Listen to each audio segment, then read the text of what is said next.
So I've grabbed a few different ones. This is more kind of like a template of what might be included or what you might want to see in a fairly simplistic looking e-portfolio.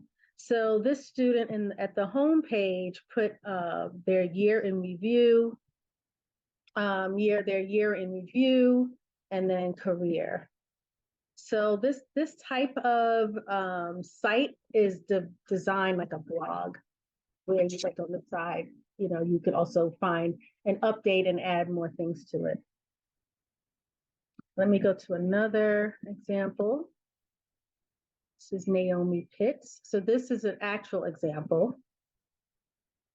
Are you seeing this one, Latanya? Yes. Okay, good. So this is Naomi Pitts. She's welcoming you to her site. She's got a very nice picture, and we'll talk about what your profile picture should look like. She talks one sentence about herself, so this was the phrase I was trying to remember the other day: value proposition. So take a moment to browse to learn about my education, experience, and goals as a biosystems engineer.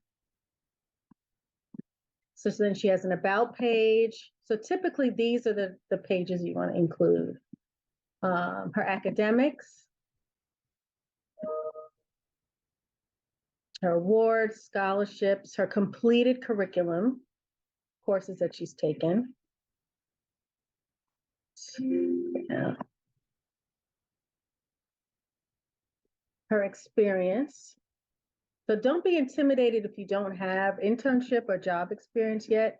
Your community service, your coursework, projects that you do, your extracurricular is considered relevant experience.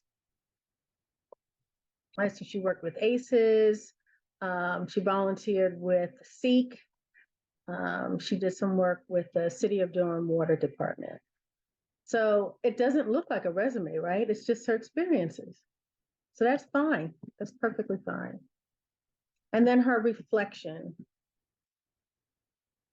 So she's reflecting on a course project, heat and mass transfer. She talks about what it is that she worked on, why it's important, and then gave some images to show what she worked on. She did intro to sustainability, hydraulic transport. I don't know what any of this means, but if I was a grad school, this might be really intriguing.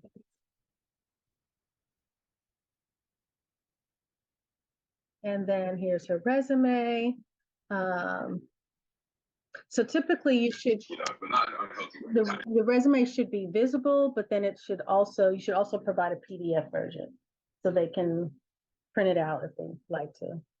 And then on her resume page, you saw it said how to contact her.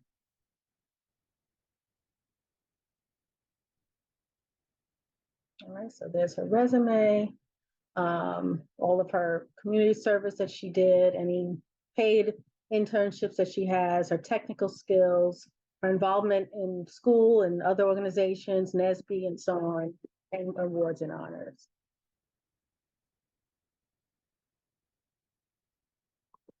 All right, so let's look at one more and then we're going to move on.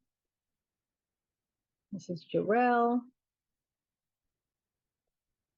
social worker, writing consultant, change maker, opportunity seeker, problem solver, lifelong learner. Her approach, transparency, and vulnerability are two essential components needed to develop successful and fulfilling relationships with others.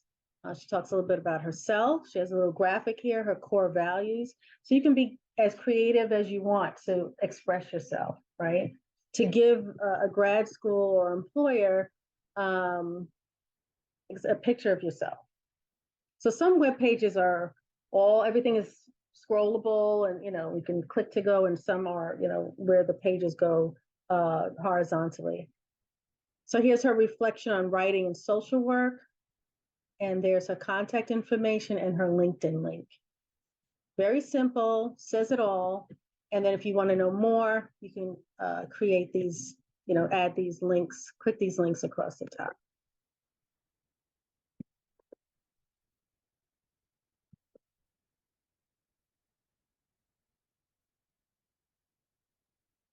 I really like that last portfolio. That was nice. This one or the one before it? The social work student, Yeah. yeah. And we have an online student now joining Oh, us. wonderful. Yep. All right, so this is her reflection and her artifacts. So it's just as simple as that, something that they can click on, download, read, watch as your artifact. I'm going to go back to the